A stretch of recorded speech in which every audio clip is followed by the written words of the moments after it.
Vamos resolver o primeiro exercício da primeira prova de 2019. De acordo com o enunciado, eu tenho aqui 4 cargas elétricas puntiformes, eu tenho 2 cargas negativas, a carga 1 e a carga 3, elas valem menos Q, enquanto que a carga 2 e a carga 4, elas valem Q. Aqui nós também temos o nosso sistema de coordenadas, está aqui o eixo X, o eixo Y e aqui a nossa origem do nosso sistema. Então no item A, o que o exercício está pedindo é calcule o vetor força elétrica sobre a carga positiva 2. Então ele quer saber aqui qual que é a força eletrostática que vai atuar nessa carga aqui. Então aqui qual que é a ideia? O que nós queremos fazer aqui é determinar qual que é o vetor força, que eu vou representar aqui pelo vetor F2, devido à interação eletrostática entre essas 3 cargas puntiformes e essa carga aqui. Então vamos começar? Então, esse exercício aqui, esse item A, é uma aplicação direta da lei de Coulomb. Então, como a gente viu em aula, a lei de Coulomb ela pode ser expressa na forma vetorial pela seguinte equação.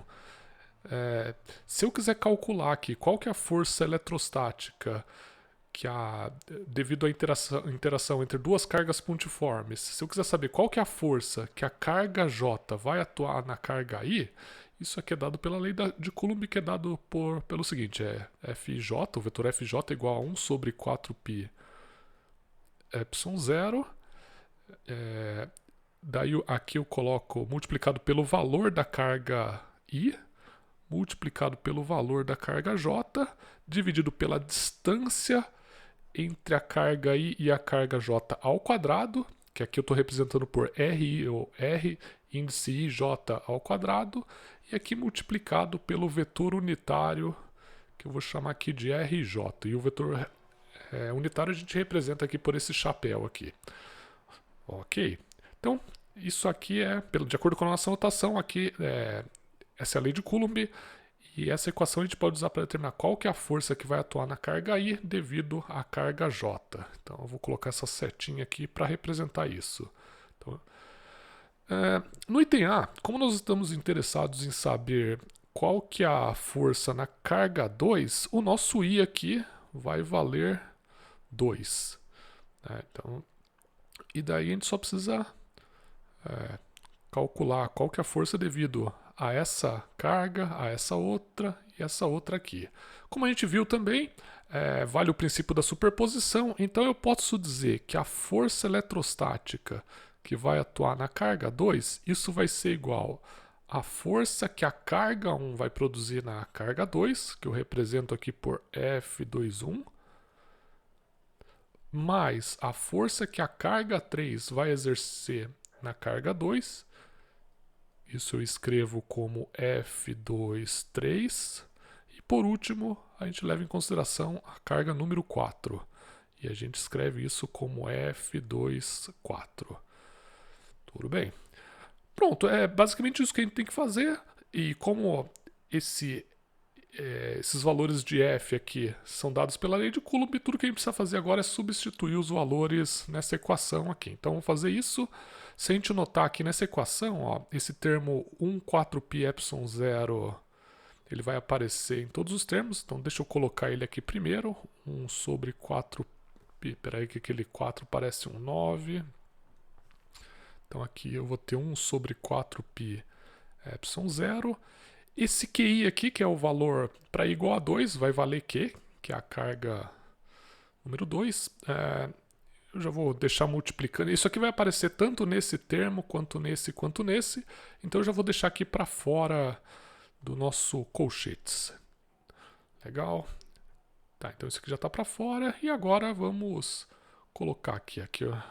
O F21 vai ficar então 1 sobre 4πε0 vezes Q vezes o QJ, para J igual a 1, que a primeira carga aqui vai valer menos Q, a carga número 1. Então vou ter aqui menos Q. Deixa eu colocar... Vou colocar aqui o índice, né? Então vou colocar aqui o valor da carga número 2, dividido pela distância entre a carga 1 e a carga 2, que eu vou representar aqui por R21 ao quadrado, vezes o vetor unitário R21. A gente vai fazer a mesma coisa agora com a carga número 3. Isso vai me dar então Q3 vezes o vetor unitário R23 dividido pela distância entre a carga 2 e a carga 3 ao quadrado. E por último, vamos colocar aqui a carga número 4, Q4 vezes R24 chapéu dividido por R24 ao quadrado. Então tá aqui. Agora vamos continuar. Então isso aqui, continuando aqui embaixo, isso vai me dar esse R21. Olhando aqui nessa imagem, o R21 é a distância entre a carga 1 e a carga 2. Pela figura, essa distância vale A. Então aqui a gente pode escrever aqui que F2 vai ser igual a Q sobre 4π epsilon 0. O Q2 ela é uma... Opa, pessoal, aqui eu cometi um erro. Aqui é a carga número 1. Então o Q1 aqui vai valer menos Q. Essa é a distância R21 é A, então eu vou ter A ao quadrado. E esse vetor R21 é o vetor unitário que vai apontar da carga 1 para a carga 2. Então ele vai apontar aqui e esse vetor unitário vai apontar na direção X, que a gente chama aqui esse versor I. Então eu vou colocar aqui o versor I. A gente faz a mesma coisa agora para a carga número 3. A carga número 3 também é negativa, então eu vou ter aqui menos Q. Agora, esse vetor unitário R23, ele aponta aqui na direção J. E a distância também entre a carga 2 e a carga 3 vai ser A. Então eu vou colocar aqui A ao quadrado. E por último, vamos fazer com a carga 4. A carga 4 é mais Q. Agora, esse vetor aqui, R24, ele vai...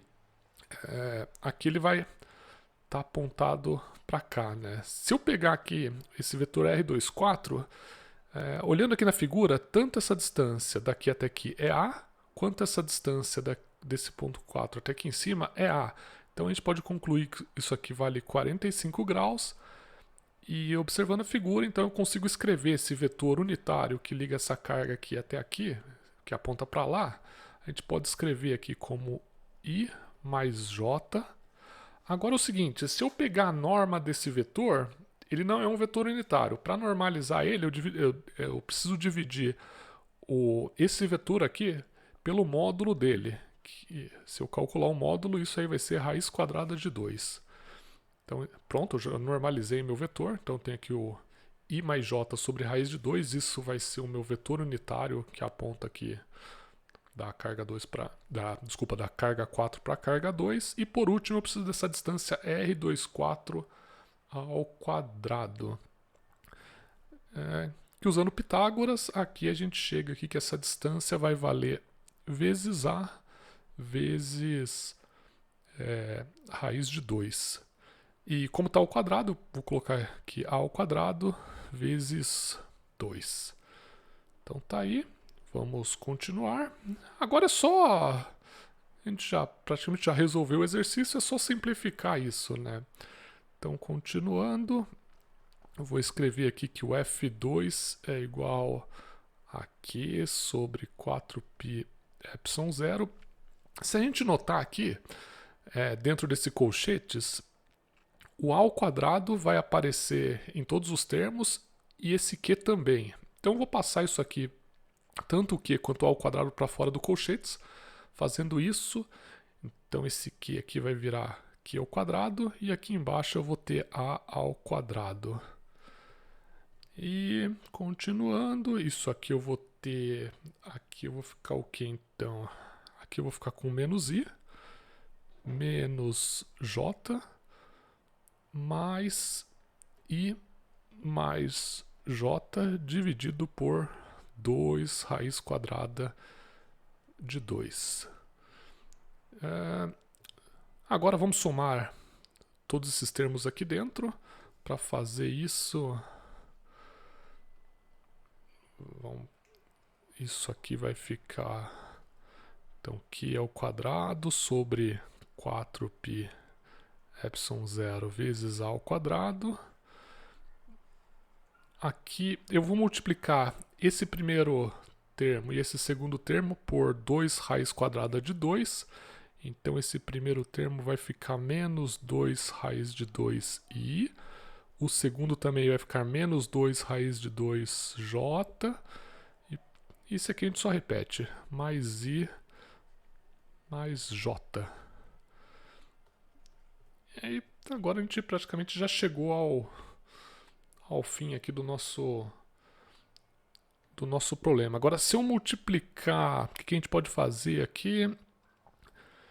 Se eu multiplicar em cima e embaixo por raiz de 2, aí aqui a gente vai ficar com isso aqui, ó. Então f2 vai ser igual aqui ao quadrado sobre 4π epsilon 0 a ao quadrado. E aqui, multiplicando em cima e embaixo por raiz de 2, e já fazendo as devidas simplificações, aqui eu vou ficar com i mais j multiplicado por... Aqui, quando eu multiplicar por raiz de 2, vai ficar 2 vezes 2 vai dar menos 4. Aqui vai ficar raiz de 2, então vai ficar raiz de 2 menos 4. E embaixo, 2 vezes raiz de 2 vezes raiz de 2 vai ficar 4. Então tá aqui a resposta do item A. Tá aqui. F2 então vai ser Q ao quadrado sobre 4π epsilon 0 ao quadrado multiplicado pelos vetores I mais J vezes raiz de 2 menos 4 dividido por 4. Se eu quiser também eu posso pegar esse 4 e multiplicar por esse 4 aqui que está aqui fora, que vai me dar 16, né? Mas só para economizar aqui o trabalho, vamos deixar dessa maneira mesmo. Então só colocar aqui esse retângulo para finalizar.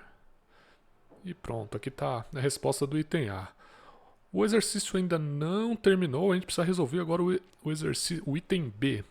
No item B, vamos ver o que ele está pedindo aqui. Ele está pedindo para calcular o vetor campo elétrico num ponto P genérico do eixo X conforme indicado na figura. Então ele mostra aqui o nosso ponto P e o que a gente está interessado aqui é determinar qual que é o campo elétrico EP, que eu vou representar dessa forma, né? Qual que é o campo elétrico aqui nesse ponto, para qualquer que seja o valor de x, né? O enunciado diz aqui que o y vai ser 0, o z vai valer 0, mas esse ponto P pode estar localizado em qualquer lugar do eixo x. Então é isso que a gente vai fazer agora. Para isso, então, vamos utilizar a fórmula do campo elétrico. Como a gente viu em aula, vamos colocar aqui o item B. O campo elétrico num ponto P, devido a uma carga pontual J, a gente pode escrever da seguinte forma. O EPJ, isso vai ser igual a o valor da carga J vezes o vetor unitário que vai ligar, que aponta da carga J para o ponto P, que eu vou chamar isso de RPJ. Isso dividido por 4π epsilon 0, dividido pela distância entre a carga J e o ponto P ao quadrado. E eu vou chamar essa distância aqui de RPJ, de acordo com a nossa notação. Então é isso. Uma coisa que nós podemos fazer aqui está o versor RPJ. Se a gente lembrar que o RPJ ele é basicamente o valor do vetor RPJ, é o vetor que liga, que aponta da carga J para o ponto P, dividido pela norma desse vetor, que é RPJ. Então, se eu pegar esse vetor RPJ e dividir pela norma desse vetor, eu vou ter aqui o vetor unitário. Então, o que a gente vai fazer aqui agora, eu vou substituir esse RPJ chapéu pelo resultado dessa equação aqui. Fazendo isso, aqui eu vou ficar então com QJ dividido por 4π epsilon 0. E aqui vai ficar, em vez do RPJ chapéu, aqui vai ficar RPJ um vetor, dividido por RPJ ao cubo. Ok. Então pronto, é essa equação aqui que a gente vai usar para resolver o exercício, né? Vamos fazer o seguinte, para facilitar, eu vou copiar essa figura lá para baixo. Então vamos pegar isso aqui. Tá meio poluído, né? Mas eu acho que não tem muito problema não. Vamos jogar isso aqui para baixo, que daí isso aí vai facilitar um pouco nossa vida. Eu vou colocar aqui e agora podemos continuar. Isso vai facilitar aqui o nosso problema. Então aqui a gente vai calcular qual que é o campo elétrico no ponto P devido às cargas 1, 2, 3 e 4. Então vamos fazer isso. Aqui vale também o princípio da superposição, então eu posso dizer que o campo elétrico no ponto P, isso vai ser igual a qual que é o campo elétrico produzido pela carga 1 no ponto P, mais o campo elétrico produzido pela carga pontiforme 2 no ponto P, e assim vai, e assim em diante. Então vamos pegar essa equação aqui, que vale para apenas uma carga pontiforme. Então somando aqui a contribuição de cada uma das cargas, eu vou ficar com o quê? Com EP1, com esse vetor aqui. Aqui mais EP2, mais EP3, mais EP4. Ok. E agora vamos substituir esse resultado aqui e fazer as contas. Então vamos começar aqui com EP1. Esse 1 sobre 4π epsilon 0 vai aparecer em todos os termos, então deixa eu colocar aqui ele em primeiro, 1 sobre 4π epsilon 0. Agora eu vou colocar o colchetes. O QJ, vamos calcular aqui primeiro para a carga número 1. Isso aí vai valer, a carga 1 vale menos... deixa eu colocar, em vez de fazer direto, vamos fazer um pouco mais, fazer passo a passo. Então aqui eu vou ficar com Q1, o vetor RP1 dividido por RP1 ao cubo, fazer a mesma coisa para a carga número 2, Q2 é igual a RP2 sobre RP2 ao cubo, mais Q3, vetor RP3 dividido por RP3 ao cubo, e por último aqui Q4, opa, não é mais ali não, Q4 vezes RP4 dividido pela distância aqui entre o ponto P e a carga 4 elevado ao cubo. Então tá aí. E agora vamos continuar. Então o EP aqui vai ficar o quê? Isso aqui eu repito, 1 sobre 4π epsilon 0. 1 dividido por 4π epsilon 0. O valor da carga 1, vamos substituir os valores, né? O valor da carga 1 vai vale menos Q. Então eu vou ter aqui menos Q. Essa distância aqui, RP1, que está aqui embaixo, essa distância entre a carga 1, essa distância aqui, entre a carga 1 e a carga aqui a gente vai ter que usar Pitágoras, né? Então usando Pitágoras, essa distância aqui vertical vai ser A sobre 2, e essa distância horizontal, ela vai valer X, que é essa distância aqui, mais A sobre 2, que é essa distância daqui até aqui, que vale A sobre 2, mais essa distância aqui, que vale X. Então, fazendo isso aqui, usando Pitágoras, deixa eu fazer o seguinte, em vez de colocar esse colchetes, talvez seja melhor colocar umas chaves. Opa! Então, deixa eu colocar umas chaves aqui. E agora sim, eu vou pegar aqui, vamos calcular esse primeiro termo, Q1 vale menos Q. Daí, aqui eu vou ter esse vetor RP1, que é esse vetor que aponta daqui até aqui. Isso eu posso escrever como X mais A sobre 2, que vai apontar na direção I, menos A sobre 2 na direção J. isso dividido pela essa distância aqui elevado ao cubo, que aqui vai ficar então x mais a sobre 2 elevado ao quadrado, usando Pitágoras, né? Mais a sobre 2 elevado ao quadrado, tudo isso elevado a 3 meios. Eu faço isso com a carga 2, carga 3 e carga 4, fazendo isso então olhando a figura aqui. O segundo termo eu posso escrever aqui como Q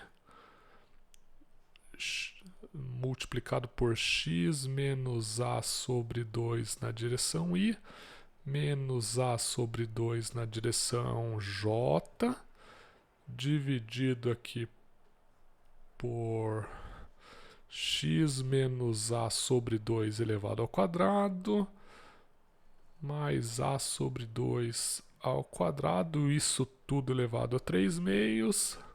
Nossa, isso aqui vai ficar grande, hein? Pronto, eu já fiz para a primeira e para a segunda carga, eu preciso também fazer para a terceira e para a quarta carga.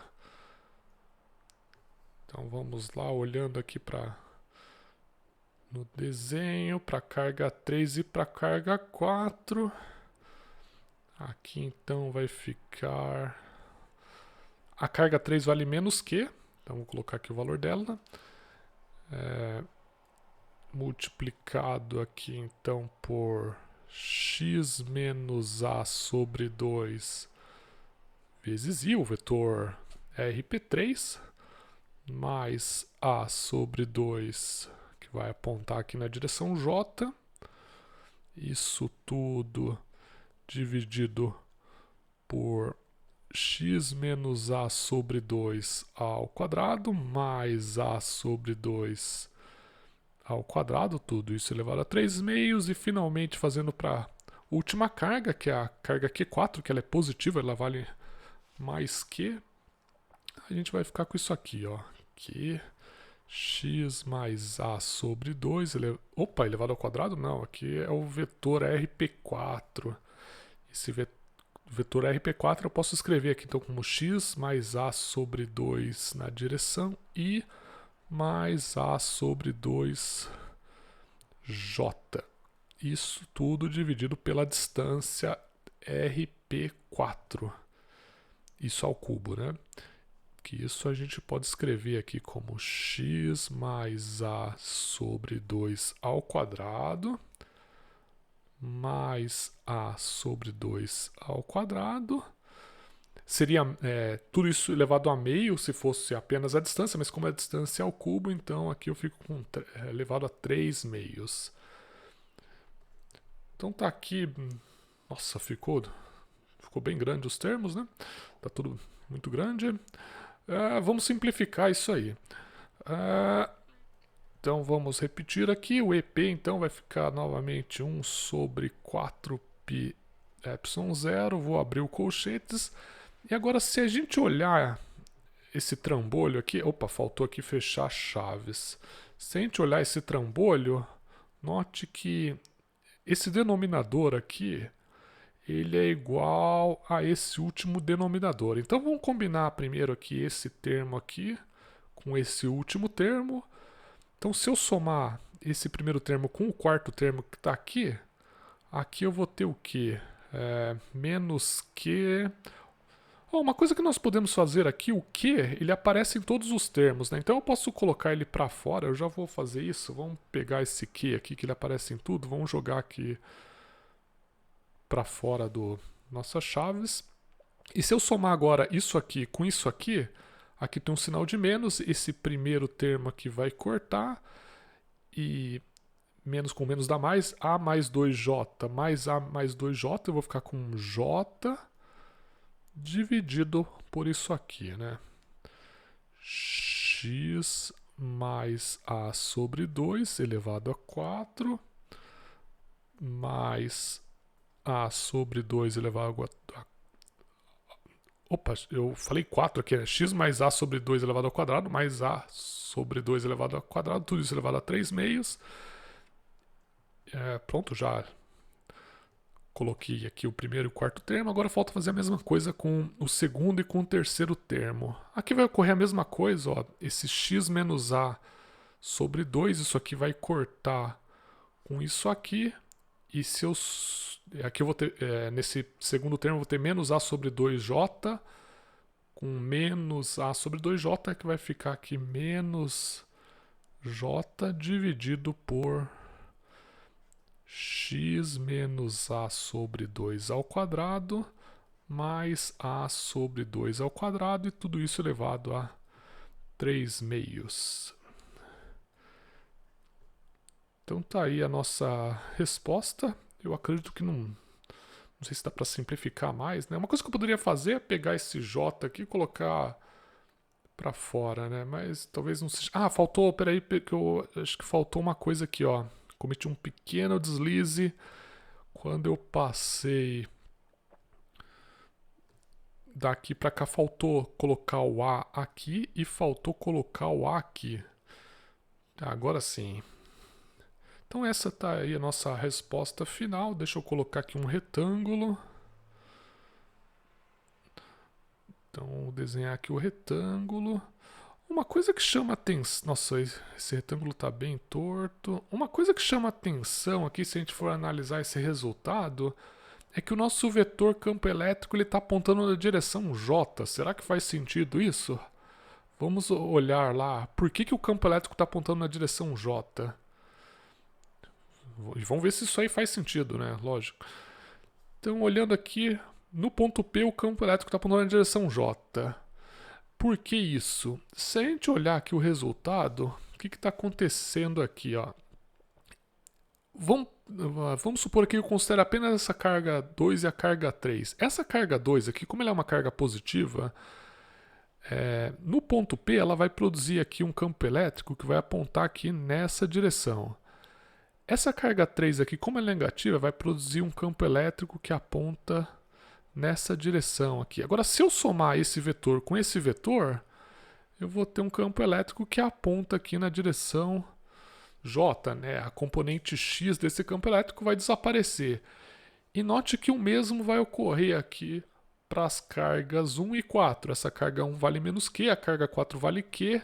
Então, quando eu somar, fazer a superposição do campo elétrico produzido pela carga 1 no ponto P e o campo elétrico produzido pela carga 4 no ponto P, ele também aqui vai resultar em algo que vai apontar na direção Y, né?